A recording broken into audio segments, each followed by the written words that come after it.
Halo Sobat channel Indomiliter.com.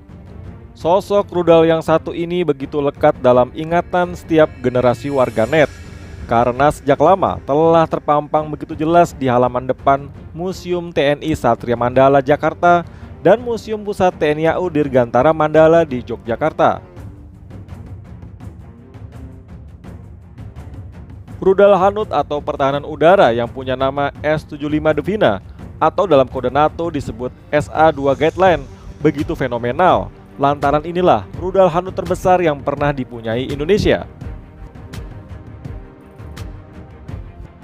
Dari sosoknya yang bongsor dan jauh berbeda dari rudal Hanut yang ada di lingkup TNI saat ini, maka menjadi pertanyaan, seperti apa atau bagaimana cara loading dan unloading rudal sebesar ini ke sistem peluncurnya yang hanya dalam satu peluncur hanya dapat dimuati satu rudal. Dan berikut ini adalah rekaman video menarik yang memperlihatkan proses loading rudal S-75 Devina secara lumayan detail. Tapi ini bukan di Indonesia, melainkan di Vietnam. Sebagai informasi, S-75 sampai saat ini masih dioperasikan oleh Vietnam, tapi dalam varian yang lebih maju, yakni disebut sebagai S-75 M3 atau Volga M. S-75 terbilang rudal yang punya reputasi tempur tinggi, dengan sosoknya yang terbilang besar, yakni punya berat 2,3 ton, panjang 10,6 meter, serta diameter 0,7 meter, menjadikan S-75 adalah sosok rudal terbesar yang pernah dimiliki oleh Indonesia.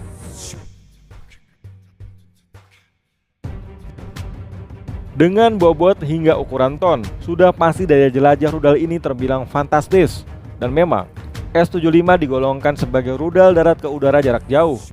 Jangkauan S-75 efektif bisa mencapai 45 km dengan kecepatan Mach 3.5, sebuah kecepatan yang fantastis pada dekade 60-an. Walau terbilang rudal kelas berat, proses peluncuran S-75 bisa dilakukan secara cepat bila telah mengunci sasaran. Saat pertama diaktifkan yang menyala adalah engine booster selama 4-5 detik dan kemudian engine utama akan aktif selama 22 detik dengan kecepatan Mach 3.5 dengan tingkat akurasi 65 meter.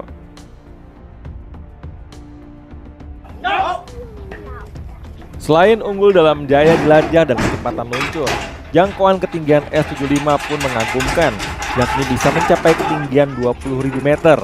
Daya hantam S-75 pun cukup menakutkan dengan hulu ledak high explosive fragmentasi seberat 200 kg. Dengan spesifikasi di atas, jelas S-75 jadi senjata yang mujarab untuk perontokan pesawat jet pengintai yang kerap terbang tinggi.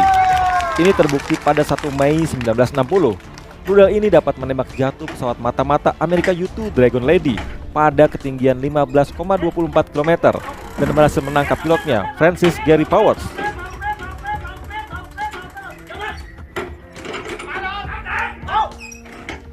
Dari tayangan video ini, sekarang jadi jelas bagaimana sistem reload S-75 yang ternyata tidak semudah rudal Hanut yang dimiliki TNI saat ini.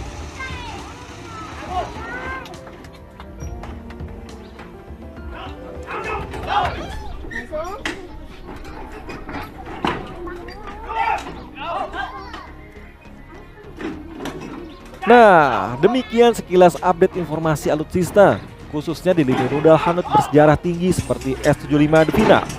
Nantikan konten-konten kami selanjutnya hanya di channel Indomiliter.com. Sampai jumpa.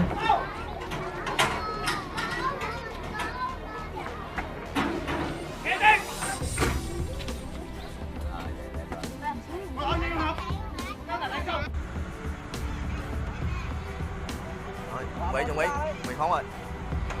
Rồi cắt